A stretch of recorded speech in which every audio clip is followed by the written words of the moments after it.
이동관 그 대변인 관련해서 큰 그 녹취가 터졌어요. 네, 어떤 내용인지 확인해 보겠습니다. 네, 이동관이 청와대 대변인 때 정부의 협조적인 언론인을 대통령 전화 격려로 관리를 하고 정부에 유리한 기사를 요청했던 걸로 확인이 됐습니다. 그 2009년 8월 24일자에 그 VIP 전화 격려 필요 대상 언론인 청와대 대변인실 문건이 있는데요. 이 문건에서 전화 격려 대상자가 이병규 문화일보 사장이었거든요. 그런데 이 사람은 나중에 한국신문협회 회장이 됐습니다. 그래. 그러면 일단은 말 안 듣거나 좀 중간지대에 있는 애매한 놈한테 대통령이 전화 한번 걸어주시면 격려를 하고 전화 한번 걸어서 한번 통화만 해주시면 제가 깔끔하게 우리 편으로 땡겨올 수 있습니다. 그러니까 이 얘기잖아? 이 문건을 보고한 사람이 이동관 대변인이에요. 문화일보에 이렇게 해가지고 한 게 여기 아예 문건이 나왔어. 여기 이렇게 전화 격려 VIP 전화 격려 필요 대상 언론인 이게 뭐야?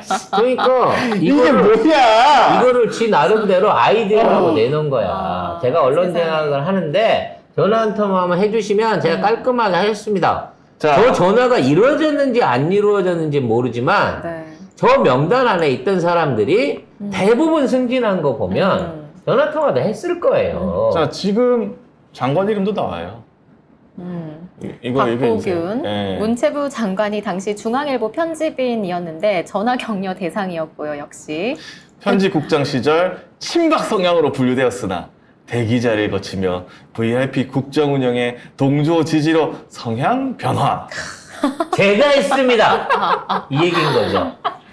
친박이었는데 친이로 갈아탔음. 그래서 이동관은 이 폭로가 나오자마자 네. 내가 보고한 거 아니고 대통령실에서 아마 그냥 그렇게 편의적으로 쓰기 쉽게 한다고 쓴 거지 나는 이 문건 보고가 됐는지도 모른다. 대통령이 이거 읽었는지도 모른다라고 아니. 개소리를 치고 있습니다. 아니 문건이 있는데 어떻게 모른다고 할 수가 있어. 여기에 청와대 서면 보고서 딱 해가지고 대변인실 보고자 이동관 대변인이라 나와 있는데 뭘 어쩌 그러니까 저거를 자기가 보고하거나 저 문건을 작성한 게 아니라 대통령실에서 했다고 하는 거야. 근데 대변인실, 지가 일하던 사무실에서 보고한 거야. 아니 보고자가 아예 지 이름인데? 그러니까 저 보고자가 자기가 아닌데 대통령실이 임의적으로 썼다고 하는데 야, 이 문건을 작성한 게 대변인실이에요.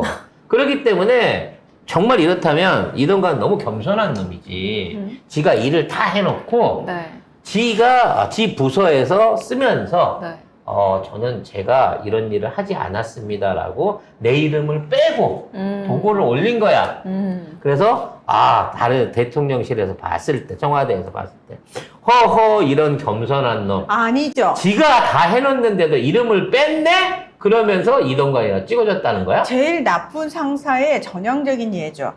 뭐냐면은 이 당시에는 자기 이름 보고자로 올라갔잖아요. 설사 다른 애들이 했다 할지라도 무슨 소리야 씨 내가 한 거야 이러고는 제가 잘했죠 이러고 올려놓고 자 이게 시간이 지나서 문제가 되니까 아닌데 내가 한 거 아닌데 이게 전형적인 나쁜 상사지. 좋을 때는 지가 다 했다 그러고 안 좋은 상황에서는 내가 하나도 안 했다 그러고. 이 방송하고 있는 그 폭로되는 그 상황에서 이사 해임을 둘이서 다 해버렸고요.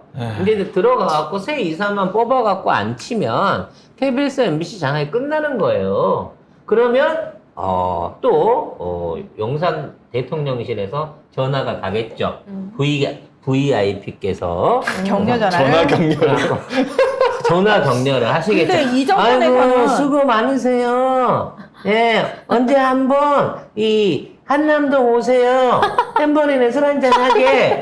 이러고 격려 전화를 받겠죠. 아니야. 요즘 명신이는 지한테 지 기사를 지 마음대로 지가 마음에 안 들게 쓰는 기자들한테 다이렉트로 전화해요.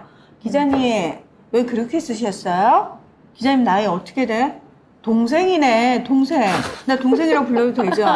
동생 왜? 뭐가 문제야? 내가 그렇게 뭐가 마음에 안 들어요? 어떻게 왜 한 기사를 1억 그렇게 해줄까? 뭐 이러면서. 동생 네.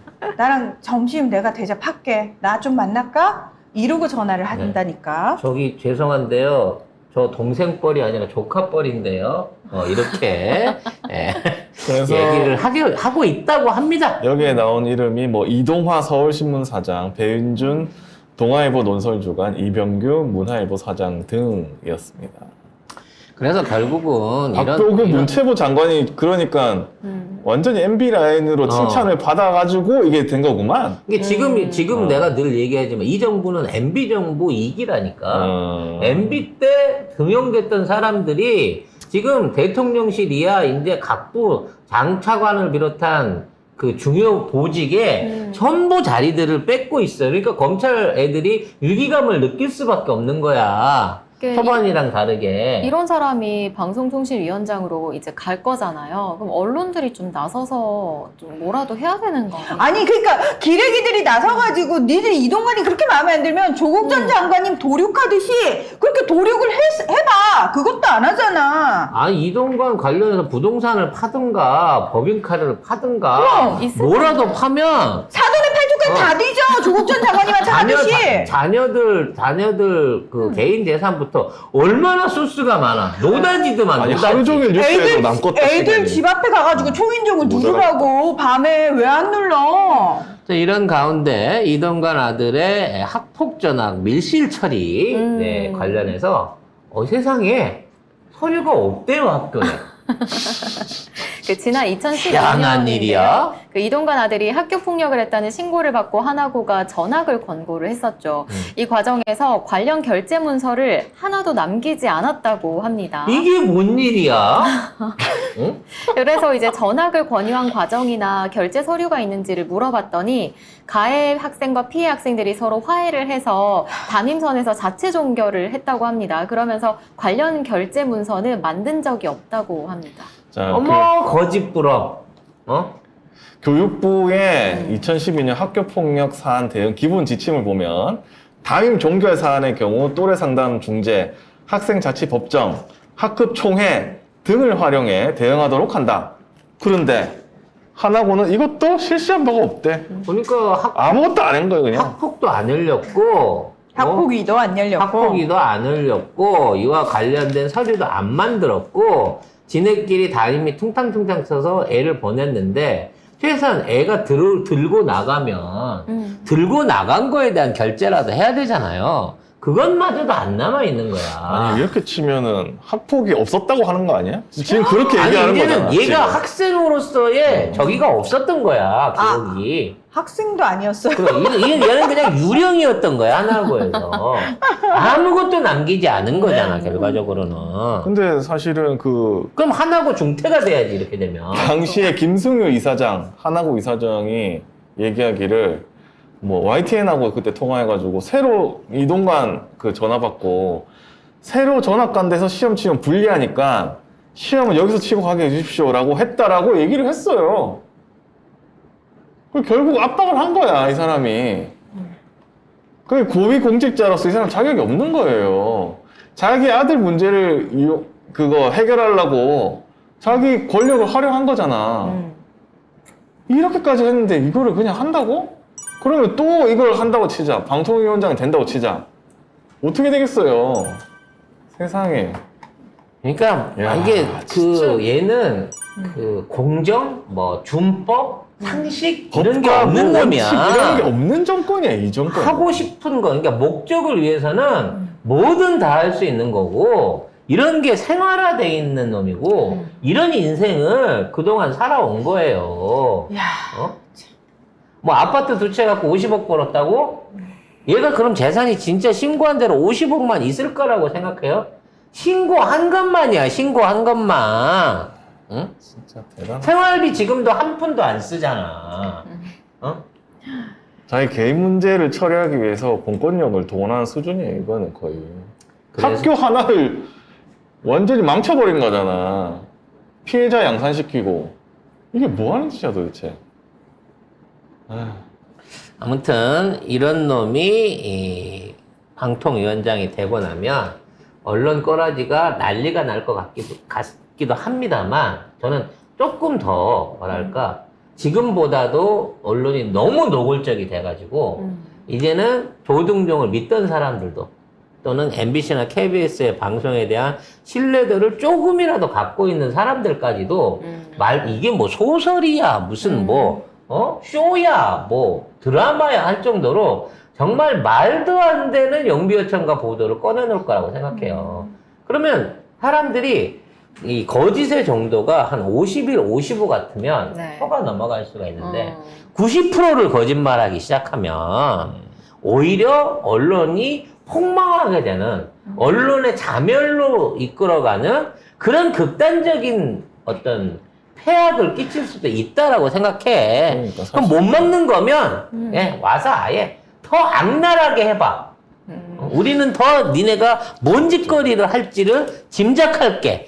이렇게 대비하는 게 맞지 않을까. 진짜 지금 언론에서 할 일은 뉴스 채널 또 반대하고 있잖아요. 다들 YTN도 그렇고 왜냐하면 이동관 오는 거 싫잖아. 하루 종일 이동관으로 도배를 하라고 24시간을.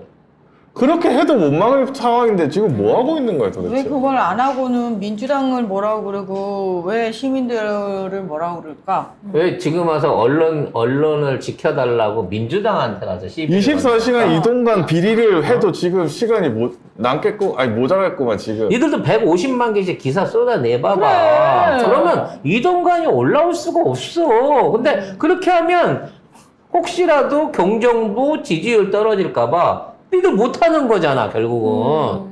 작은 악마는 못 보는데 큰 악마는 견딜 수 있다는 거잖아 니들은 지금. 그러니 아니 그래놓고 민주당 탓 좀 그만하고 아유 이러니 시민들이 아니 나는 웃긴 움직이지 게 않는 거죠. 언론들이 자기가 내가 뭐 정권도 바꿀 수 있어 하는데 뭐 우리 사람들도 그러잖아요. 그때 박근혜 쫓아낼 때 조선일보가 크게 했다. 근데 그때 국민들이 없었으면 됐을까? 조선일보만으로? 그 전에 조선일보가 싸웠어요. 한번 싸우다가 깨갱했다고 박근혜한테. 왜냐면 네. 지금까지 해온 방식이랑 다르거든. 시민들이 얼마나 둔한지를 알아야지. 결국 언론인들 병신들 언론으로서 저들끼리 살고 해봐라. 싶으면 네. 시민들밖에 기댈 데가 없다는 것도 좀 니들이 알아야 돼 이제는. 근데 그렇게 해놓고 배신 때렸잖아. KBS 조국 장관한테 어떻게 했어? 배신 딱 뒤통수 쳤잖아요. 그래서 그냥 저는 그냥 이대로 이동관이 와서 방송을 아주 잘근잘근 못 쓰게 만들어 놨으면 좋겠어요. 그래서 각 그 방송사마다 광고 다 떨어져 버리고 불매 운동 들어가고 불시청 운동 들어가고 국민 저항에 쳐맞아가지고 네. 누가 와도 살릴 수 없는 쓰레기가 돼서 그냥 이 기회에 망했으면 좋겠어요. 우리가 정권을 네. 잡았을 때 언론을 이제 완전 뭉개버릴 수 있는 그런 좀 더 힘이 덜 들지 않을까. 그러면 일을 이제 해두면. 그렇지. 그렇게 되고 난 다음에 이제는 YTN은 못 샀으니까 네. 일산 MBC 센터를 우리가 인수하는 걸로 그렇게 계획을 좀 바꿔 잡아야겠다라는 생각을 스케일이 커진 거 아니에요? 항상 꿈은 크게 키워야지. 네.